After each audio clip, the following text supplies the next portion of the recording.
My name is Gregg Marsh from Synergise Weight Loss Centre in Bellarmine, where we help South Dublin women over 30 lose weight when everything else they've tried has failed. Now I'd like to just talk to you for a few moments about why you should track your foods.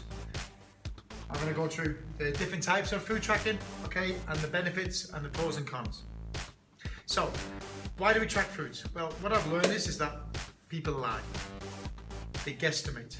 So, when you ask someone and you sit down in the consultation and you ask someone, okay, can you talk to me about your food diary? What have you eaten recently?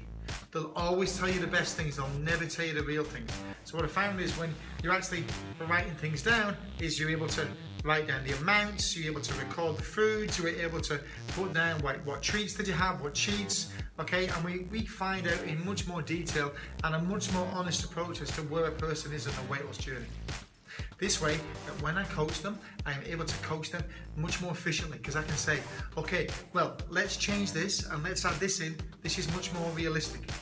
Whereas when you're just trying in the gym and you don't know where you are and you don't know what foods you're eating and the coach is trying to help you and train you, you might be doing great in the gym, but outside of the gym for the 163 hours per week, nothing's happening. There's no weight change. And that's because the food isn't right for the person.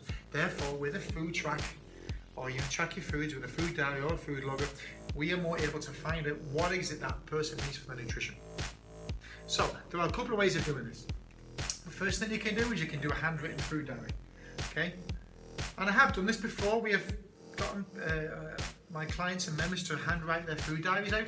Unfortunately, no one has time to write. No one carries a pen around with them. The dog ate the food diary. There's always something that goes wrong.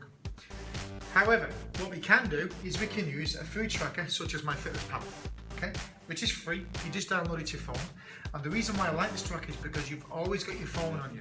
Doesn't matter where you are in the world, what you're doing, you'll always have your phone by your side. And it just takes literally a couple of seconds to put in your food, and it gives us a more realistic approach. Now, particularly in MyFitnessPal, we can also work out what your macros are. Your macros being your macronutrients, which is your proteins, fats and carbs, and I will go over this in greater detail in another video soon. So for now, just think about this. Track your foods every day. And at the end of each day, you can look at how many grams of protein, how many grams of fats, how many grams of carbs you have.